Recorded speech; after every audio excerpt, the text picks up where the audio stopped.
Manuel me ha hecho el honor nuevamente de volver a invitarme. Y en un tema que no tiene nada que ver mucho con la historia, pero es que el personaje lo amerita por lo que les voy a platicar. Primero, déjenme contarles sobre este cuadro, esta pintura que ahorita que acabemos los invito a que se acerquen a verla.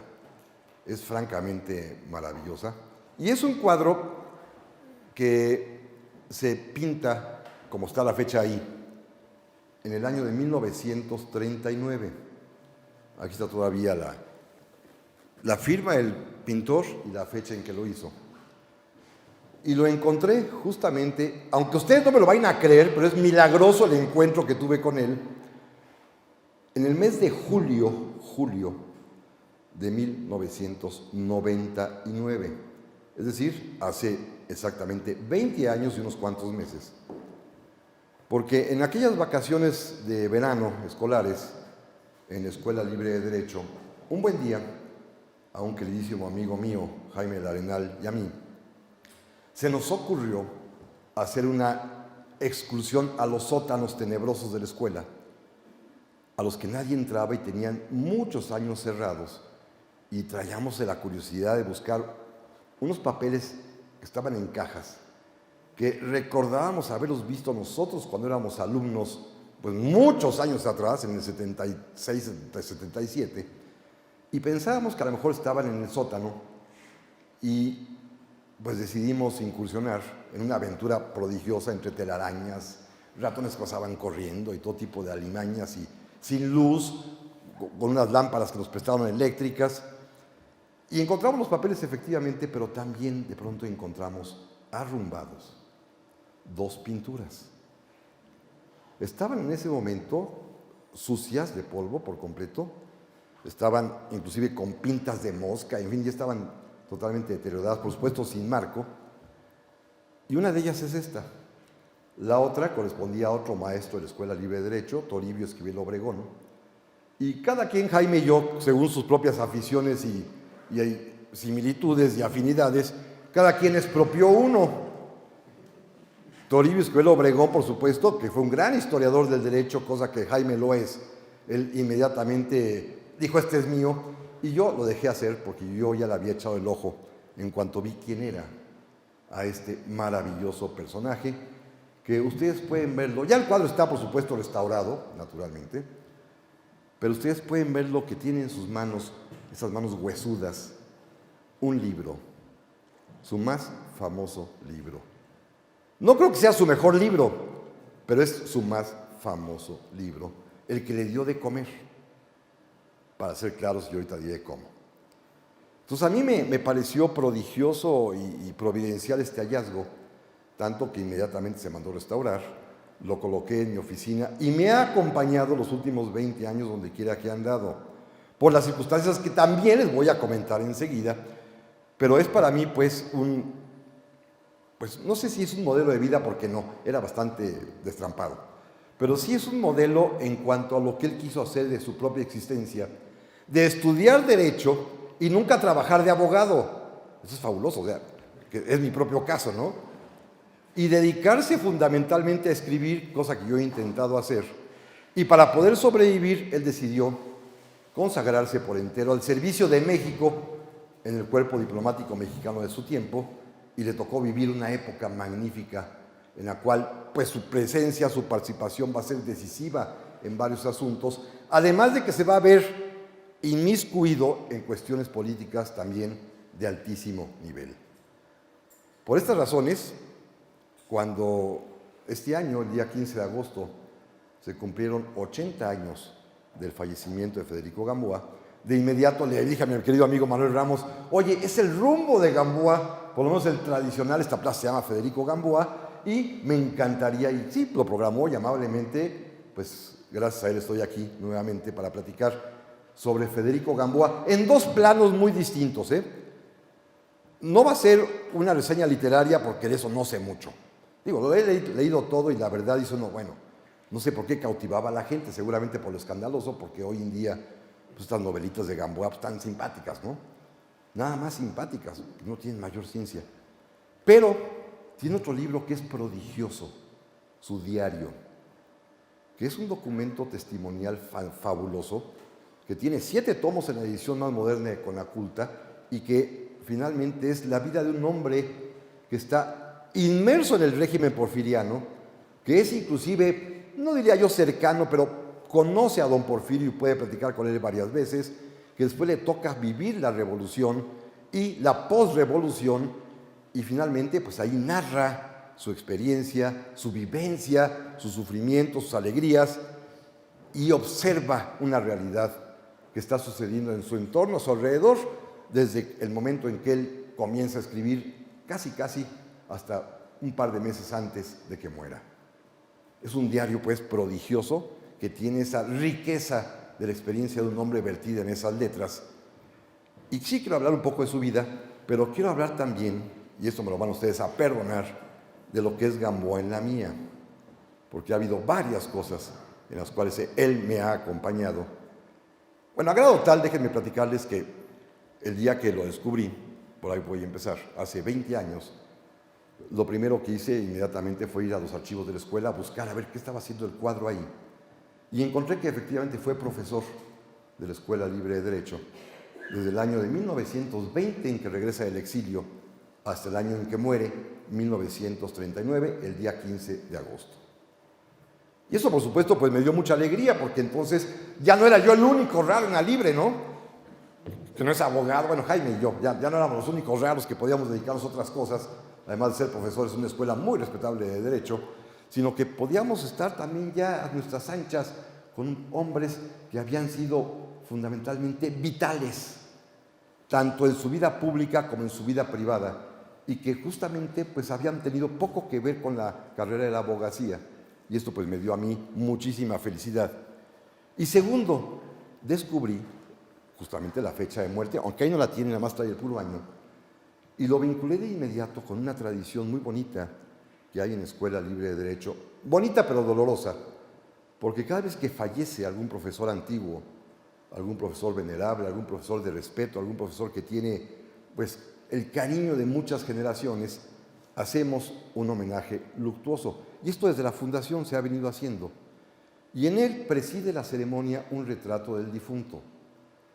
Evidentemente, en los años 30, 20, cuando esto sucede, los retratos se mandaban pintar. Ya en tiempos más modernos, es una fotografía en gran formato y que tradicionalmente, terminado el evento fúnebre, se entrega a la familia del profesor fallecido. Y a mí me brincó la duda de por qué este cuadro se quedó allí y no se dio a la familia de Federico Gamboa.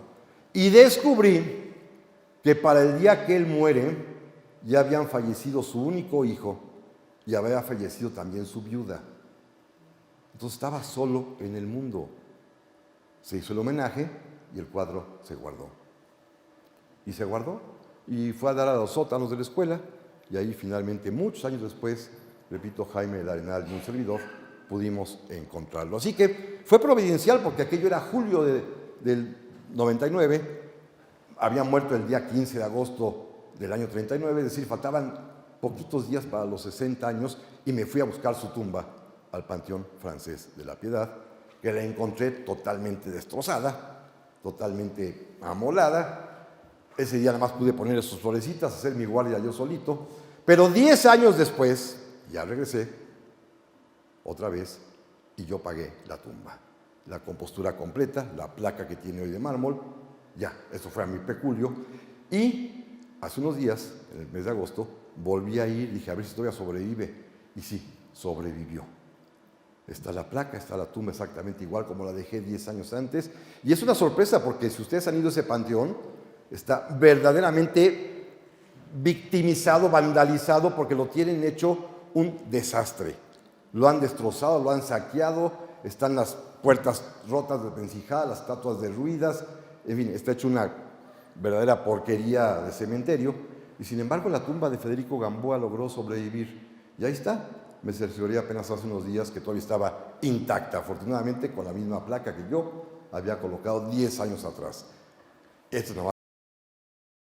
Miren, Federico Gamboa nace en el año de 1864 y es hijo de un militar el general también Federico Gamboa, que era servidor del imperio.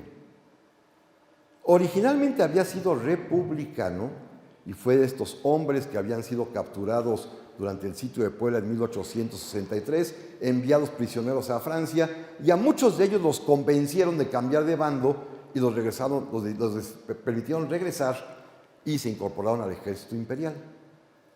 Y fracasó, por supuesto, el experimento. Entonces don Federico padre tuvo que salir huyendo del país. Se fue a Estados Unidos y años después, claro, con su familia y con su hijito Federiquito, y años después ya va a retornar a México cuando comienza a gobernar don Porfirio, que de alguna manera hay una especie de indulto, y lo contratan en los ferrocarriles de México. Y comienza a trabajar como ingeniero en ferrocarriles, mientras su jovencillo hijo, que se educa 10 años en Estados Unidos, en una escuela trilingüe, porque allí aprende a hablar inglés, francés, y aparte había maestros que hablaban español, pues el muchacho regresa e ingresa a estudiar a la Escuela Nacional Preparatoria. Y ya desde entonces traía el gusanillo de escribir. Comenzará a hacer pequeños poemas, a hacer pequeñas narracioncitas que publican en los periodiquitos estudiantiles, y por ahí alguien lo descubre, y ese alguien es alguien bien importante, que es un maestro en la propia preparatoria, el famoso don Ignacio Mariscal, y le cae muy bien, y se lo jala, y se va a convertir como en su joven ayudante, su joven aprendiz durante mucho tiempo, y es el propio Mariscal, que como ustedes bien saben sería designado por el presidente Porfirio Díaz, secretario de Relaciones Exteriores, quien lo mete al servicio exterior. Por algo muy sencillo, el propio Gamboa confiesa que lo que no quería era trabajar de abogado. Él quería escribir. Y que Mariscal le decía, bueno, ¿y de qué vas a vivir? Pues no sé, pues a ver si mi libro se vende o se publica. No, mira, necesitas trabajar de algo que no te quite mucho tiempo. Y lo metieron al servicio exterior. Es una vida maravillosa. Claro, en aquel tiempo, fíjense, su primer destino es ser segundo secretario en la delegación, no eran embajadas todavía, de México en la Argentina. Bueno, para ir a Buenos Aires, en el año 1880 y tantos, es un periplo tremendo. No hay viaje directo. Tuvo que irse a Inglaterra para tomar allá otro barco para bajar a Buenos Aires. Claro, el barco tenía una diferencia de un mes, entonces le sobró un mes y se fue a París. Y es una anécdota maravillosa porque ya desde entonces andaba con el gusanito de la escritura, ya había escrito su primer libro que se llama Del Natural, que es todos los soez que ustedes pueden imaginar del porfiriato, ahí lo trata, o sea, ni siquiera voy a hablar de ellos. Pero tenía un modelo de vida porque él decidió que quería ser como el gran escritor francés Emilio Zola. Eso era su máximo. ¿Se acuerdan de Zola? El naturalista francés, con su novela Nana y todas estas, perdón la palabra, muy burdeleras, ¿verdad? Eso es lo que les gustaba a ellos. Y entonces, pues él quería conocer a Emilio Zola y para eso se va a París. Ese es el único fin con el que va a París. Va a estar ahí como 3 semanas, hasta que finalmente, después de haber tocado la puerta, dejado su tarjeta, haber insistido, haber pedido permiso a la ama de llaves de Zola para que por favor le dijeran que él lo quería ver, que un joven mexicano quería saludar al gran maestro, pues finalmente un día Zola lo recibe y el propio Gamboa cuenta en su diario que llegó muy nervioso, muy preocupado con su libro del natural a regalárselo al maestro, y este señor Zola le dijo, en español, yo no leo español. Y entonces el pobre de Gamboa se quedó así todo petrificado. Zola regaló un libro suyo, se lo dedicó, lo despidió, la entrevista duró 3 minutos y a eso fue a París. Frustrado, se regresó a Londres, tomó su barco y se fue a la Argentina. Y ya, comienza su vida ya de adulto, de diplomático mexicano, y hay 2 momentos que sí quiero resaltar de esta vida importantísima.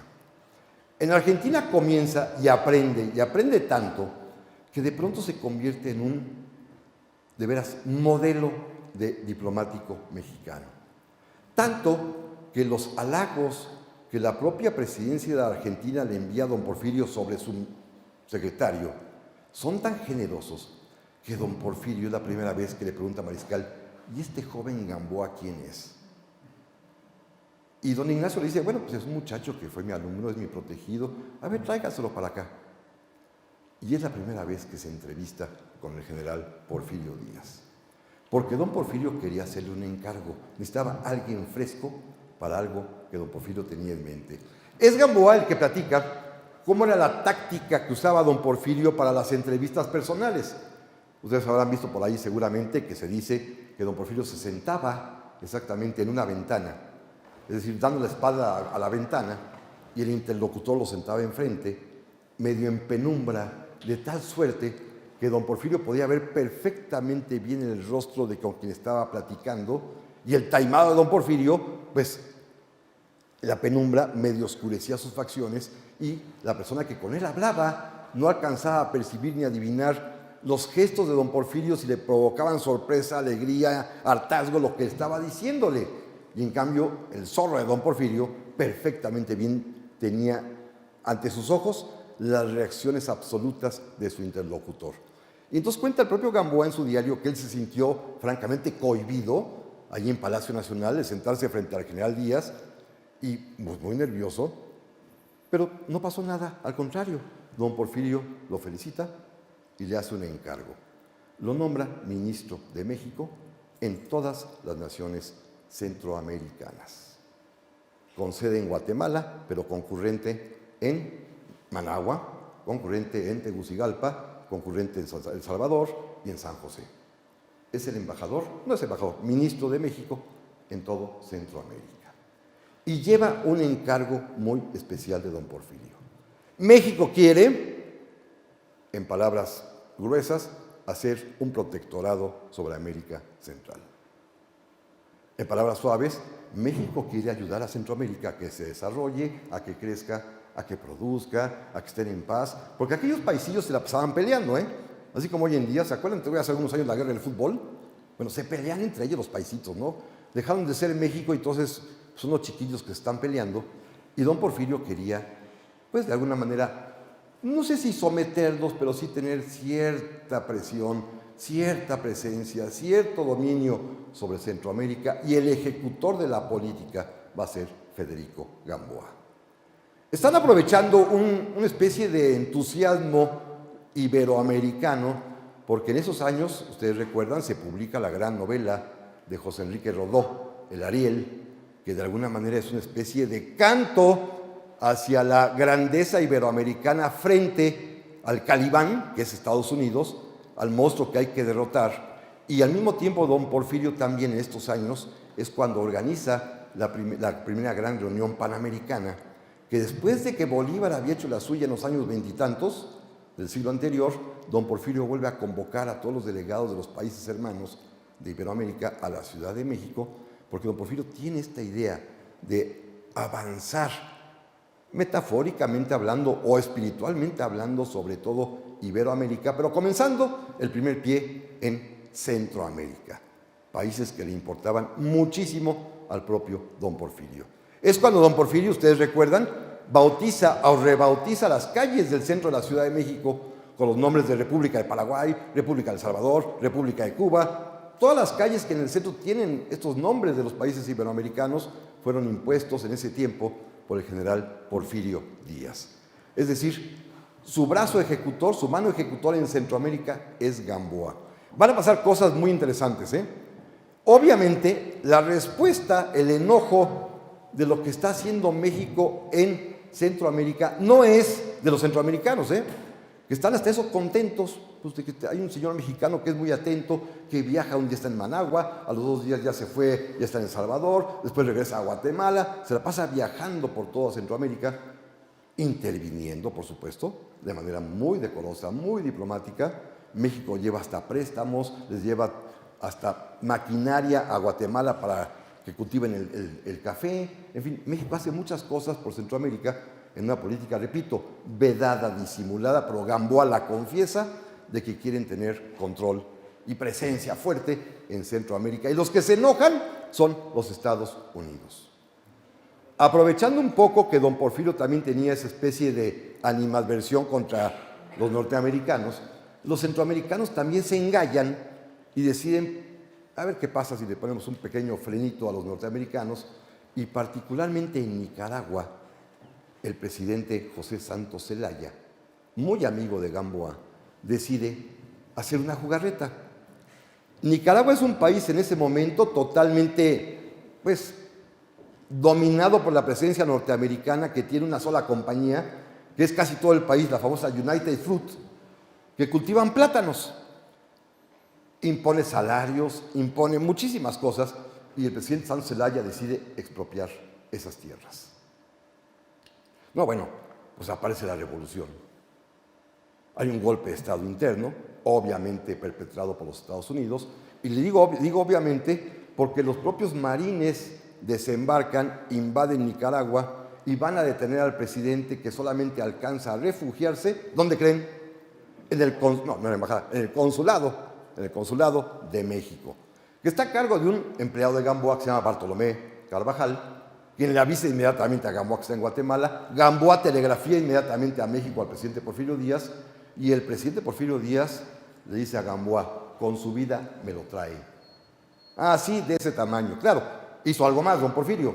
Envió un barco de guerra mexicano, un pequeño barquito nuevecito, el general Guerrero, un transporte, al mando de uno de sus oficiales consentidos, Hilario Rodríguez Malpica, que sale de Salina Cruz para llegar a un lugar que se llama Puerto Cabello, en Nicaragua, en el Pacífico, y hasta allá va a llegar el barco mexicano, y Gamboa con Bartolomé Carvajal van a la ciudad de Managua, entran al consulado, con la bandera mexicana extraen de ahí al presidente Santos Zelaya, se lo llevan a Puerto Cabello, y en Puerto Cabello se embarcan con el presidente nicaragüense, y por órdenes de don Porfirio, estaba afuera 6, 8 destructores norteamericanos, y don Porfirio dice: pasan aunque sea a cañonazos. No se ofreció. Los norteamericanos se replegaron. Hubo un incidente muy peculiar, porque a la hora que bajan los soldados, los marineros mexicanos, para acercarse al muelle para recoger al presidente Santos Zelaya, había una compañía de marines norteamericanos, y estos, a propósito, se pusieron con su bandera enfrente y la pusieron así, y se les cayó, para que los soldados mexicanos pisaran la bandera.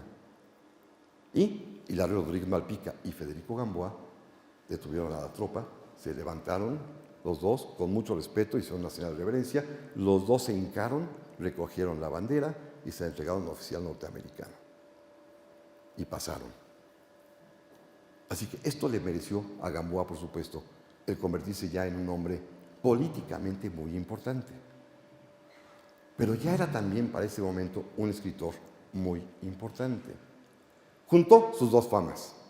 De alguna manera, el hecho de sus andanzas diplomáticas, que le bienquistaron el favor de don Porfirio, que comenzó a tratarlo con mucha deferencia, a quererlo, porque había sido un hombre muy, muy leal, que había sabido ejecutar la política mexicana en Centroamérica, y al mismo tiempo, pues él se dedicó a escribir, y es cuando publica Santa.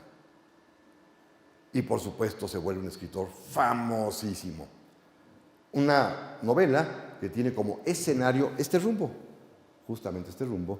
No vivió aquí, Santa tampoco existió, pero lo que sí sabemos es que aquí frecuentaba mucho Federico Gamboa los lupanares de entonces, que aquí estaba lleno. Esta era la zona roja de San Ángel, para hablar con toda claridad. El pueblito de Chimalistac es donde vivían las muchachas de la vida galante que trabajaban por aquí para que atender a los ricachones que vivían en San Ángel, nada más pasando la avenida, ¿no? Entonces, esta era la zona, pues, de tolerancia, llamémoslo así. La historia de Hipólito el Pianito, que ustedes recuerdan, en fin, todo eso, pues debe haber sucedido, y Gamboa lo sabía porque se la pasaba en eso. Cuando regresa a México, se vuelve tan famoso, pues que se la pasa de reventón en reventón. Miren, una frase muy bonita del propio Gamboa: fue infiel toda su vida a su esposa, toda su vida, y cuando ella murió, se volvió el hombre más fiel del mundo y ya nunca hizo nada. No, pues qué tramposo, ¿no? O sea, en vida la engañó lo que quiso, y ya muerta, ya entonces ya veneró su memoria y ya nunca se volvió a portar mal. Pero eso lo reconoce él con un gracejo tan maravilloso, que bueno, dice uno, bueno, es un cínico, pues veanle la cara, tiene una cara de cínico que no puede con él. O sea, es fabuloso el hombre, ¿no? Bueno, el caso es que es un hombre pues muy famoso ya para ese momento, y ocurren varias circunstancias en estos años de 1908, 1909, en que de pronto Ignacio Mariscal, que es el secretario de Relaciones Exteriores, comienza a sentirse malito. Ya es un hombre fíjense, de la misma edad que don Porfirio, pero él ya se siente viejo. Y don Porfirio todavía trae vuelo, ¿no? Pero él ya se siente viejo, su amigo de infancia de don Porfirio, en fin. Y le dice, oiga, déjeme nombrar un subsecretario ya, amigo mío. Y nombran subsecretario de Relaciones Exteriores a Federico Gamboa. Es un brinco importantísimo, ¿eh? Había sido un buen ministro en México, en Centroamérica, pero había otros mucho más antiguos, había otros con muchos más méritos probablemente, pero sin embargo, el dedazo y la influencia del propio Mariscal, don Porfirio cede y lo nombran subsecretario de Relaciones Exteriores, y estos años van a ser los de más gloria del propio Federico Gamboa. Su libro se vende como pan caliente. Miren, en vida, desde que lo publica el libro hasta que él muere, se imprimieron más de 60,000 ejemplares. Hoy ya sé que Krause se los ha hecho en una sentada, pues, pero 60,000 ejemplares en aquel tiempo es el primer bestseller mexicano. Es el libro que se lee, que se compra en una población cuyo 5% es la que sabe leer y escribir. Es decir, hay que tener este contexto, ¿no? De 15 millones de mexicanos sabría leer, pues ustedes quieren, pues, 1 millón de mexicanos sabría leer y escribir, que se hayan vendido 60,000, pues quiere decir que fue un buen negocio. Él vivió de su libro. Al final de su vida vivía de eso. Voy a hacer una palabrota. Voy a tener que decir muchas palabrotas, pero me van a perdonar, pero son de él. Él decía, miren, cuando estaba ya muy viejito, a sus alumnos en la libre, yo tan católico que soy, y vivo de una mujer pública, de santa, por supuesto. Santa le dio otros 2 premios en vida. No solamente ser el autor más vendido, repito, el primer libro estelar de la literatura mexicana que se vende como pan caliente en aquel tiempo, lo que es un pan caliente de 60,000 ejemplares, sino que además, ustedes recuerdan, lo hacen 2 veces película en vida de Gamboa. Hay una tercera que me tocó a mí de chico con Julissa, ¿no? Pero ya bastante feíta, pero las 2 primeras, una en cine mudo sobre Santa y otra ya para 1931-32, la primera película ya con sonido en México es Santa, precisamente, en la cual una actriz que era muy bonita, yo no le vi lo bonita, pero bueno, Lupita Tovar interpreta a Santa y en ella se estrena además también una canción, Santa, de Agustín Lara. No sale él, pero la canción es de él y pues, se interpreta y bueno, era el lloradero porque era una muchacha de la vida galante que era buena, con buenos sentimientos y como ustedes saben, pues acaba y se muere, en fin, toda una tragedia, ¿no? Y el Siguito Hipólito, su enamorado, que la ama toda la vida, en fin, es una historia de amor en la soez realidad de lo que son estos antros mexicanos de aquel tiempo. Pero bueno, el caso está que Federico Gamboa se vuelve un nombre popularísimo y los derechos de autor del libro y los derechos de autor de las películas es lo que le permite al final de su vida medio sobrevivir. Esta plaza, Federico Gamboa, le ponen su nombre y las calles de Santa y de Hipólito que están por aquí, todas en vida de Gamboa. Él viene a develar la placa, que la plaza se llama Plaza Federico Gamboa. Es decir, es un nombre que fue honrado por, en este caso, la autoridad de la Ciudad de México, por la gente que lo reconocía. Él mismo cuenta en su diario que salía a la calle y todo el mundo se le acercaba a saludarlo, se iba a desayunar algún café y se acercaba a la gente a saludarlo, porque todo el mundo lo conocía. Primero por las fotos, pero después porque todo el mundo, si no leyeron Santa, sí la vieron en los cines y entonces aparece él. Entonces todo el mundo sabía quién era Federico Gamboa y se convirtió pues en un nombre muy, muy popular. Pero me regreso.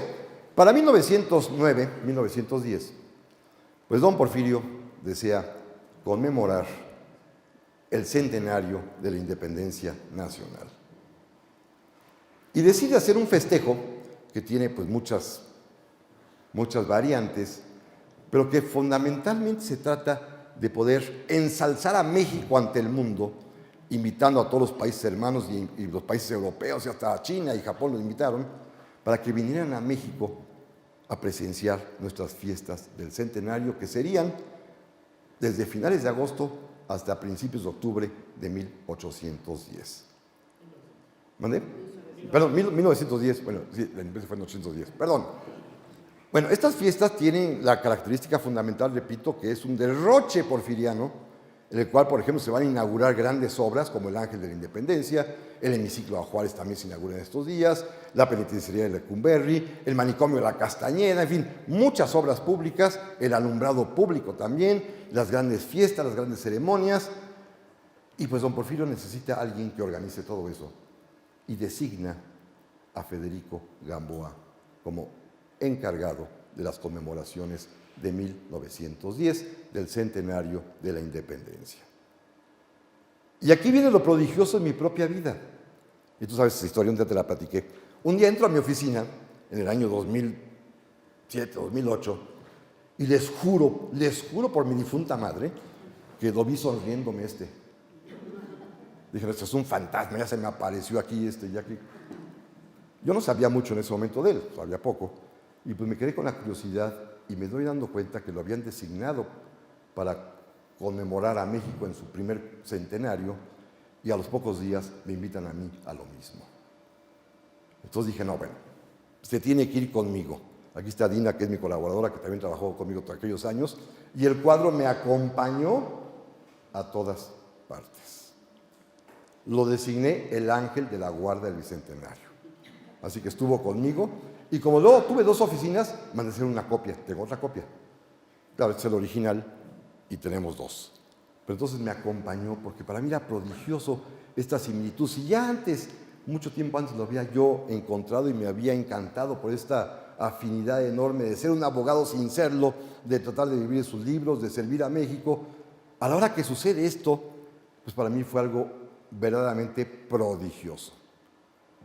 Maravillosamente prodigioso, hermosamente prodigioso, porque de alguna manera sentía yo que estaba jugando en los tiempos y en el destino y en el universo, y los engranajes cósmicos se movían, y finalmente pues él cumplió con su papel y yo con el mío. Y lo único que quedó de saldo es que me quedé con el cuadro. Este es el mejor saldo de todos, porque está conmigo desde hace 20 años ya. Cuando terminó el centenario, pues pasa lo que pasa normalmente, y pues que don Porfirio no sabía qué hacer con él. ¿Y ahora qué hago con este hombre que ya se volvió famoso? Y don Porfirio sí le dio cierto temor, porque recuerden ustedes que en la Constitución de 1857, en las reformas vigentes en ese año de 1910, que ustedes recuerdan, para el día 20 de noviembre estalla la Revolución Mexicana, es decir, el centenario lo festejan en septiembre, y apenas 2 meses después México se incendia con el llamado de Madero a la Revolución, y el primero que renuncia, porque está enfermo de sífilis, es el vicepresidente Ramón Corral, que sale del país. Y la Constitución prevé que, en la ausencia del presidente de la República y del vicepresidente de la República, ocupa el puesto interinamente del secretario de Relaciones Exteriores, y da la casualidad de que en plenas preparaciones de las fiestas del centenario, Ignacio Mariscal se muere, no alcanzó a llegar, y la ocupa la secretaría interinamente Gamboa, mientras es al mismo tiempo el coordinador de los festejos del centenario. Pero una cosa es que a don Porfirio le cayera bien Gamboa, una cosa es que le aplaudiera todos sus festejos, sus hazañas, que era muy famoso, y otra cosa es que acabando las fiestas del centenario ya lo ratificara como secretario de Relaciones Exteriores, cosa que no hizo don Porfirio. Don Porfirio, que no era tonto, al contrario, el hombre más inteligente que hemos tenido como presidente de la República, perfectamente vislumbró que si algo pasaba, el presidente iba a ser él. Y yo creo que no tenía tanta confianza. Además, para entonces era fama pública que el Gamboa se la pasaba en el reventón absoluto todos los días. Pues evidentemente don Porfirio no podía prestarse a dejar la presidencia a un hombre como Gamboa, por más respetable y entrañable que fuera. Cuentan una anécdota muy simpática. El día que algún ministro se portó mal y se fue a una casa de cita, seguramente las de por aquí, los agentes de la policía porfiriana encontraron la cartera del ministro. Y de inmediato, íntegra, se la fue a entregar al presidente de la República. Y ya que la vio, mandó a llamar al ministro. Oiga, ¿dónde andaba ayer? No, en mi casa. No me diga. Fíjese que encontraron su carterita en tal lugar. No vaya a perder la otra cartera, la de ministro. No, el señor renunció, a los 2 días renunció. Habían caído de la gracia de don Porfirio, que don Porfirio, como sea, tenía unos estándares morales muy altos. Y evidentemente Gamboa no cumplía con esos estándares morales de don Porfirio. Así que lo mandó de embajador, así ya embajador de México en Bélgica. Lo mandó a Bélgica, ni siquiera a Estados Unidos ni nada, a Bélgica lo mandó. O sea, alejarlo del país. Y fíjense lo que es la vida. El propio Gamboa cuenta pues, que se fue muy triste, tomó a su esposa, a su hijo, pues vámonos a Europa, se fueron, en una situación pues un tanto cuanto desairada, porque ni siquiera le alcanzó, no le pudieron ni siquiera pagar sus sueldos de ese año en que varios meses había ocupado la propia secretaría. La revolución había desquiciado todo, le quedaron a deber dinero, allá tuvo que llegar a pedir prestado en la editorial que editaba sus libros allá, la famosa francesa de Cheburet, allá le prestaron dinero para poderse instalar en Bélgica. Y sin embargo, cuando Gamboa supo que don Porfirio a los pocos meses salía para el destierro, el único mexicano que lo va a recibir al puerto del Havre es Federico Gamboa. Y don Porfirio cuenta que cuando llegó, lo vio, desembarcó, se acercó inmediatamente uno de sus ayudantes, el que era el hijo del presidente Manuel González, Fernando González, dijo: señor presidente, ahí está Gamboa. Y que don Porfirio nada más dijo: ya lo vi. Y se quedó tieso don Porfirio, Gamboa también se quedó tieso, y Fernando González le dijo: Federico, acércate. El presidente me había dicho que si alguien venía a recibirlo serías tú. Y ya don Porfirio le da un abrazo, y se van a volver, ahora sí, íntimos amigos. Los días que se encuentren en París, que van a ser 4 o 5 ocasiones a lo largo de 2 o 3 años, las pláticas que les recomiendo muchísimo que Gamboa narre en su propio diario son maravillosas. Don Porfirio le pide perdón por no haberlo dejado a él. Es algo increíble, Pasa una cosa muy curiosa. El presidente Victoriano Huerta, usurpador, mientras tanto se pelea con los gringos. Recuerden ustedes que el presidente Henry Lane Wilson pues, no quería mucho a Huerta, por razones obvias, ¿verdad? Era otro moralista y Huerta era un borrachazo.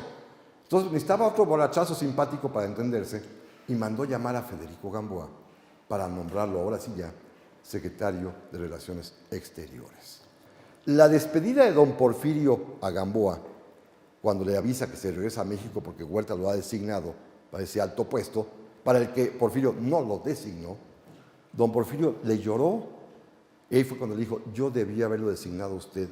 Otra suerte hubiera tenido México si usted hubiera sido el presidente. Pues sí, pero ya demasiado tarde. Y dijo: vaya y cumpla con su deber. Llegó a México efectivamente. Duró como secretario de Huerta, porque se peleó con él, por supuesto, 3 meses nada más. Pero 3 meses suficientes para también poner en su lugar a los norteamericanos. El presidente Wilson quería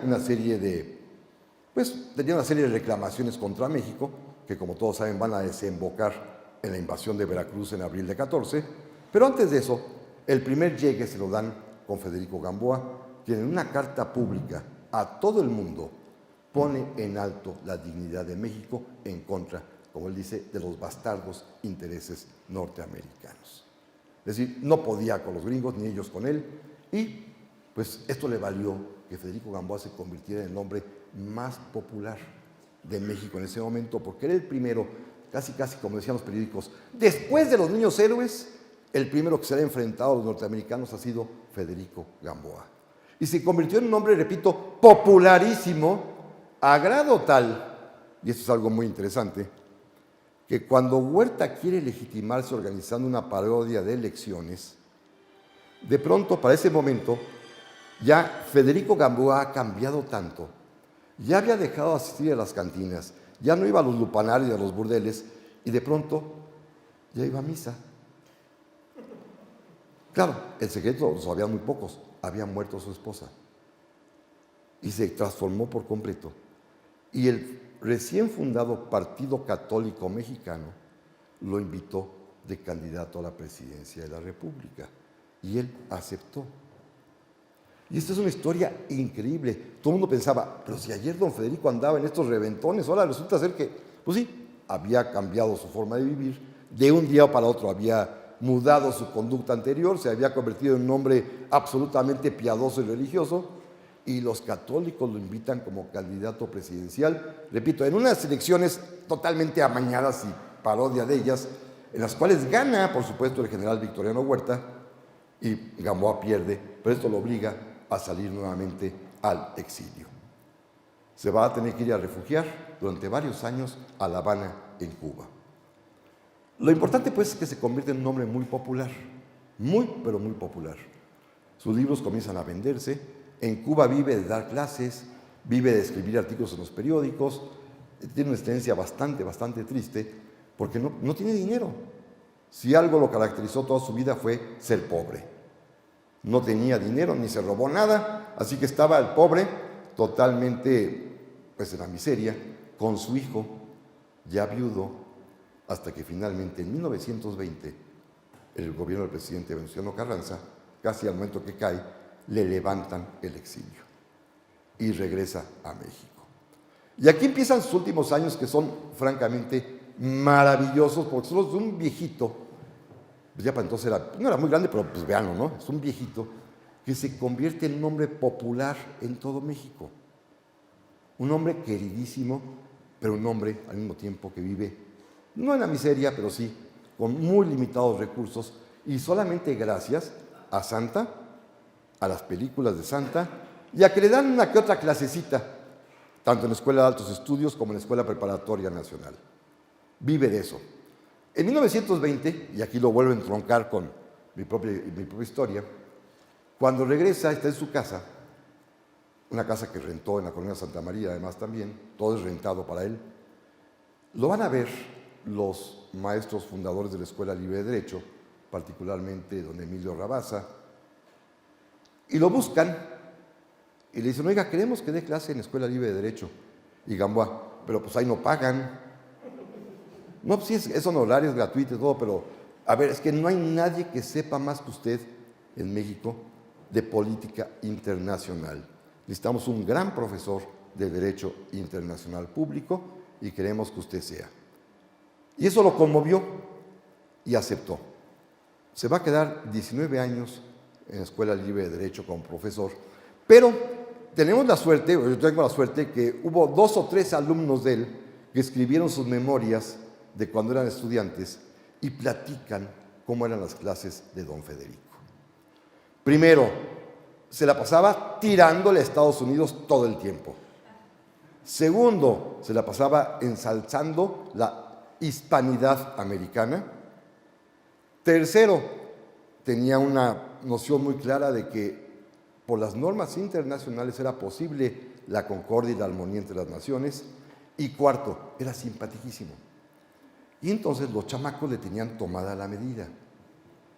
Cuando llegaba y preguntaba a la clase, y estos no querían oír clase ni que les preguntara, se salían por la tangente y de repente alguno decía: maestro, platíquenos de Santa.